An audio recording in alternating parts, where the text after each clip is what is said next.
everyone, it's your girl Cait back in the Swinburne studio, finally after a good couple months on the couch. We're back at it, and today we're going to be talking to Brayden and Rebecca. So, Beck. Hello. Welcome.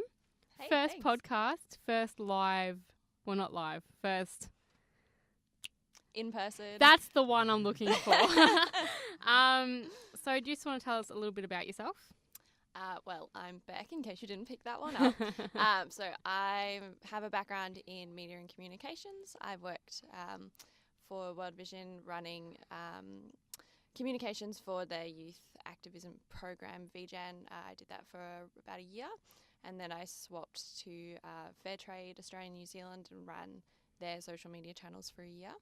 And so I'm well versed in not-for-profit communications, and I'm part of the events team here at 30 Mil. Excellent. That was a very nice little recap of yourself. Excellent. But what I want to know is, like, how did you get involved in the 30 Mil team, or like what drove you to do another non-for-profit? Well, in all honesty, I was pretty ready to give up not-for-profit stuff when I switched to my new job. As I just wanted to try something different. But I met Cait in my uni degree, my PR stuff, and I was really inspired by the fact that you guys were wanting to not only make a difference, but you were wanting to drive attention towards people that could actively make a difference, because the not-for-profit space is crowded. There's lots of people that want to make money and do good things, and you recognise that we can't do it alone, and we all need to work together to make a change. And I thought that was really cool. So, yeah.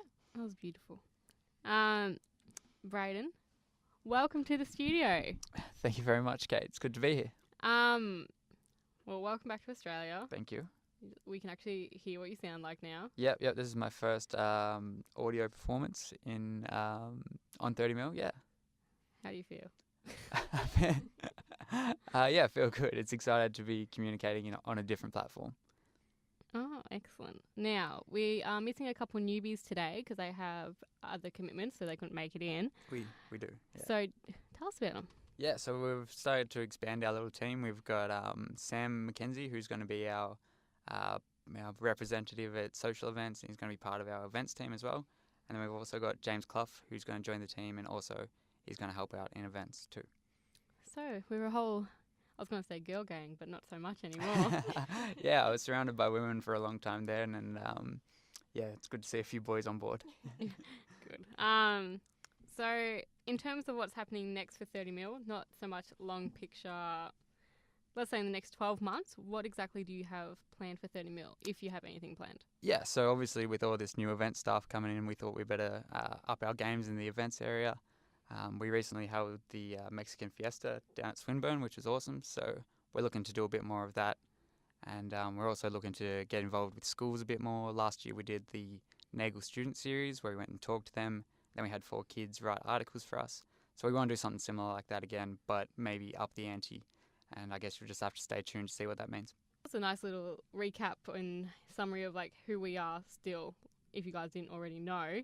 And introduction, but now instead of our regular sound check of pretty much recapping what's been going on in modern slavery over the past couple months, we're just going to have a pretty casual conversation about the 30 Mil posts that we have been producing and putting out there, instead of going out and saying what's happening all over the world. So Brayden, want to kick us off? Yeah, so last week Martina talked to us about Trump's new policy and talking about how it neglects vulnerable people coming into the US. We're, of course, talking about the detention camps within the US. And I don't know how much of that you guys have seen.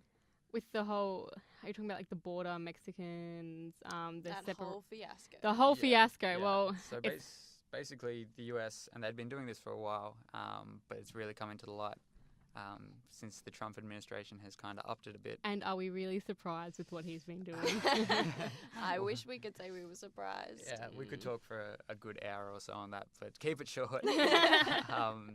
Pretty much, refugees that arrive in the US, they're getting the kids are getting separated from their families, and put in these detention centres, which is quite shocking in itself. But in terms of trafficking, it's really kind of opening the door for unsupervised kids to be vulnerable to that kind of thing once they leave their home countries and then enter the US.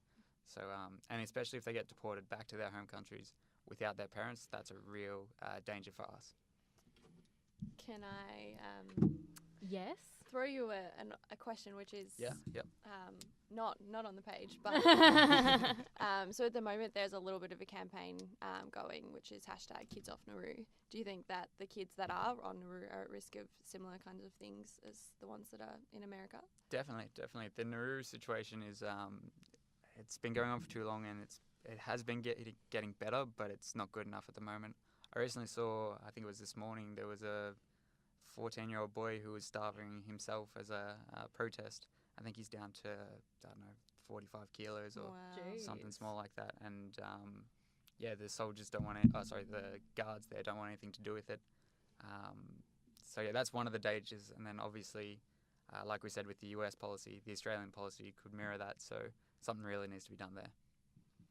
I'm just looking at our site now, and Sam's blog about small business tips, I think that one got a lot of hype, and like looking at all like the how many likes or the things they've got, I think that was a really useful blog to post, especially since Australia has how many small businesses running on the daily. You don't really know really what goes on behind everything. I thought like the tips and tricks sort of thing was a good way to like make sure small businesses aren't even like accidentally participating in like modern slavery. Like when I can remember doing something about tuna fish in a sound check a while ago. I know it's really like a broad term, like how all like the tuna isn't like ethically brought in. And like that's something you wouldn't really think about. And like I don't know how much many small businesses go into looking into where the produce actually comes from. So I thought that was a really pretty nifty blog. Yeah, for sure. Every month we kind of like to do at least one article that tells people how they can make a difference in their day-to-day life, and this is one of those. Like you said, there's so much small business in Australia starting up, and if they can eliminate, any form of slavery from their supply chains or from their business from day to day, that's great. It makes such a big difference. Not only in our part of the world, but in other parts of the world as well. I mean, you did your ethical fashion blog, was that last month or the month before? I want to say last month, but it's probably not last month. But like just the research going into that and the app I used to find everything on, like you wouldn't think about these brands and you wouldn't really think about how little brands there are that ethically produce their clothing. Just that app is good on you. It's a great app if you want to download that and you can do your own research. One of the biggest surprises for me when I do that kind of thing is Adidas. Adidas is one of the best when it comes to I say to you the other day, I'm just like, oh, you got those Adidases on. I was like, no, they're actually really good.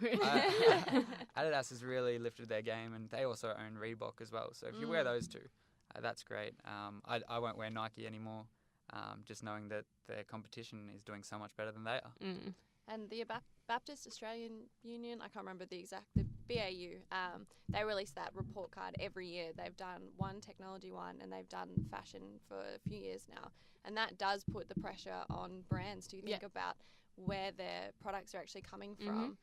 Because it's in the public domain. People are like, I didn't even consider that, my shoes, my shirt, my jumper is going to be negatively affecting someone elsewhere. And I think like people nowadays are more aware of it or more like knowledgeable of like these sort of things. Like especially like with social media, you have to accept it plays a role in informing everyone about these things. Like, but the other part of it is as a consumer, like, you're choosing where you want to spend your money, and that's, your vote for the kind of world that you want essentially. And there's nothing wrong with you saying to your local cafe, like, hey, where's your coffee coming from? Is it ethically sourced? Or, any small business that you have, it helps them help you, because that's another selling point for them. At the end of the day, if they can stand up and say, our products that are being sold in this store is not exploiting anyone, then, that's awesome. And, like, you do see a lot of shops, like, going around Melbourne, like, they do have on, like, the side of their building, like, our produce is ethically sourced, or we don't promote any, like,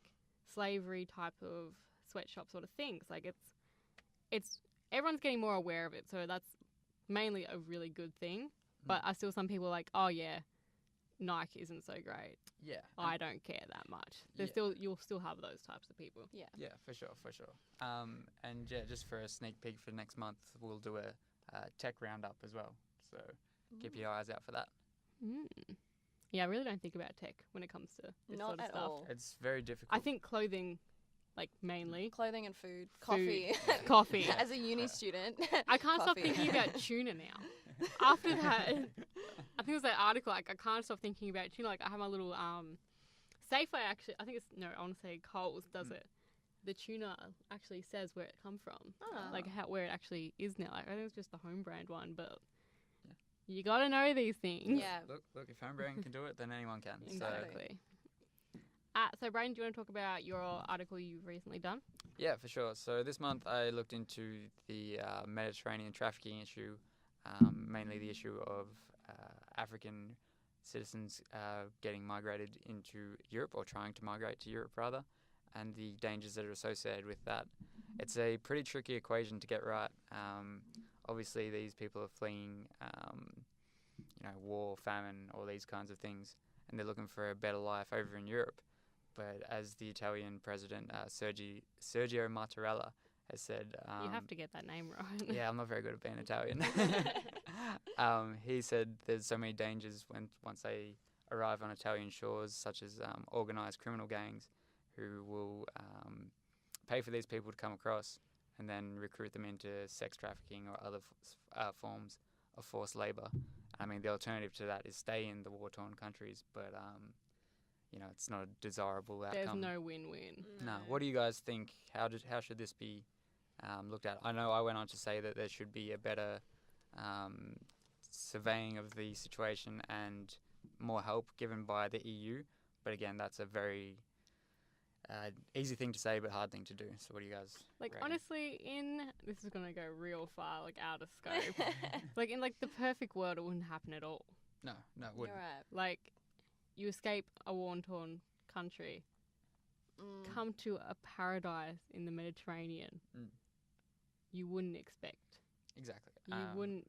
In a perfect world, they'd just go eat pizza and gelati all day and be happy as Larry. But but that's not quite the world that we've got no. in front of us. The problem that a lot of countries are facing is that they don't want to be the first ones to, like, come up with a solution. One, in case it goes wrong, but two, in case it goes right and then they suddenly get flooded with people. So it's really tricky. And I think that's, to bring it back to Australia, that's part of the reason why we, as a country, didn't get in as much trouble as we should have for what we did with the detention centres, because people from other countries might have been like, well, it's inhumane, but what if it's the right solution? And that's the toss-up that they face as countries. Like, we want to treat these people as people, but we've got to look after our own as well. So how do we deal with that? Yeah, I totally agree with that. It's a lot of these EU countries were very accepting to begin with. I know Germany was very good. Italy was good in the beginning, and Spain has been very good recently. But the thing that the general public associate with refugees is terrorism, and it's very wrong because there's very little data to support that. There's more data and support for homegrown terrorism than there is from refugee terrorism. But then these countries need to reflect the views of their people, which makes the whole equation even more difficult. I don't know if you can answer this. I'll try.